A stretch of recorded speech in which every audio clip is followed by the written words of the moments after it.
So now it's my turn. I'm Martine Schaffer, as Simon very kindly introduced me, and I'm actually visiting from South Africa.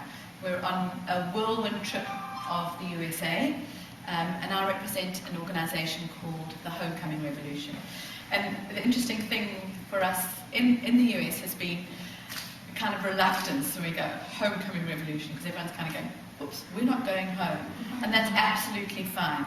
I think that's why we're actually here, just to understand South Africans in the USA and how potentially, alongside global South Africans, we can use the skill to make a better South Africa. Our organisation is an NGO founded in 2003. I myself lived in London for 15 years. Was very much a Londoner, had very little intention actually of going home, and suddenly in the beginning of 2003, my life changed. I was made redundant, and I suddenly thought, now what do I do? Jobs were not interesting, and I thought, my English friend said to me, why don't you go home and see what's happening? And that was 5 years ago. And for me personally, I've loved the experience of being at home. I've had opportunities that I would never have had, and I've had great jobs in the UK, and I had a wonderful life there, but I've had opportunities in South Africa that I would never, ever have had if I'd stayed in London. Certainly, I'm very privileged. I travel overseas 4 times a year, so I get to see lots of other places. And I'm doing good for my country, and that's very important to me. Once I'm back in South Africa, I really feel the need to be making a difference. Our organisation started off very much as a communications message to South Africans in the diaspora, telling them, South Africa's cool. Just have a look, it's actually quite cool. And with that started a flood of emails coming back and saying, yeah, we know it's quite cool, but how do we come home?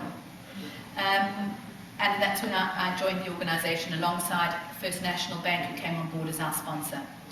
That was 2004, and since then we have done 12 international events, mainly in the UK and Europe, but we've also been to Australia, and now we're just investigating what's the possibilities in the US.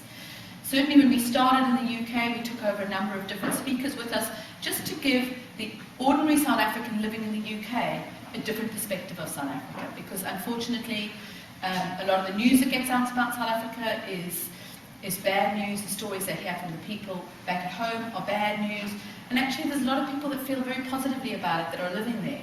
So we try and inject that enthusiasm across through our speakers. So it's very much a campaign for the people, by the people. And our biggest testament to that is the number of people that have returned, have told their stories, and have actually influenced us. Their stories that have influenced other people, either to return or to think a little bit differently about South Africa. Since we started, we now run an event in the UK, an annual event, which takes across, last year we had 35 companies coming across to recruit the skills. Top blue chip South African companies, our top banks, our top engineering, our top construction companies, IT, came with us to the UK to look for South African skills. I don't think it's something that we can feasibly do in the US, but it's also looking at potentially what we can do. So we'll work with global South Africans on the ground back in South Africa to see how we can connect the skills in the US that want to be able to give back. This year we're doing the event again in October in London, and we're hoping to get at least 50 companies with us coming to recruit the skills. We're all faced with the skills challenge, and South Africans are being hunted, and we're not doing enough hunting. We're very complacent in allowing people to come, and I have no other word to describe it but to rape us of our skills. We have events in South Africa from Dubai, from Australia, that are literally coming in and saying, come live in Australia, come live in Dubai, come live in the UK. And we're not doing anything. We're sitting back and saying, hey, South Africa's cool, but we're relying on just a network of getting out there. So our first people are our South African skills, and then essentially, and I believe in it's going to be a challenge to look at, I've met a lot of Americans here who have a lot of goodwill towards South Africa. It's looking at how we can potentially use those skills as well. So as I say, it's very difficult to measure our success in terms of numbers, but we've certainly seen the trend has been South Africans wanting to return and South Africans returning.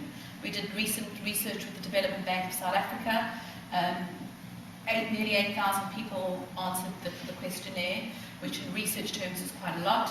72% said they'd want to return to South Africa. So crime, we know, is the number one reason why people don't return, but it's something that we also need to look at, and we know it's a long-term issue. So I just want to end off by saying, please have a look at our website. We'll work through America, through Global South Africans and us. We have wonderful stories that come out, personal stories of people that have returned and are doing wonderful things in South Africa. So if you can just log onto our network, please spread the good word and just tell people about the work that we're doing, that the organisation exists.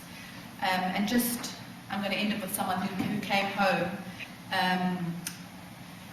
it's about a year ago now, and he set up an organisation called Stop Crime, Say Hello.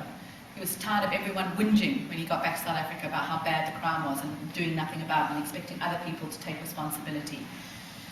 So he said, so why am I so chuffed to be back? Why, when faced with all the challenges, do I love it more than ever? Is it just because I've only been back for a year? I keep thinking that I'll wake up tomorrow and the lights will have gone out. Sorry, it doesn't. The thing for me is this: our waking thoughts have to change. Our attitude has to change. Our mindset needs to change. We mustn't come back or consider coming back in spite of the problems. We must come back because of them. Apologies for being naff, but we must quit seeking a better life and start seeking ways in which we can make life better. And funnily enough, whinging and being negative doesn't make anyone's life better. Or else, we mustn't do it because we will only come back and become one of them, the people we hate, our country bashers. Our reality is truly a miraculous one. Very few countries that we flee to present us with opportunities South Africa does. Thank you.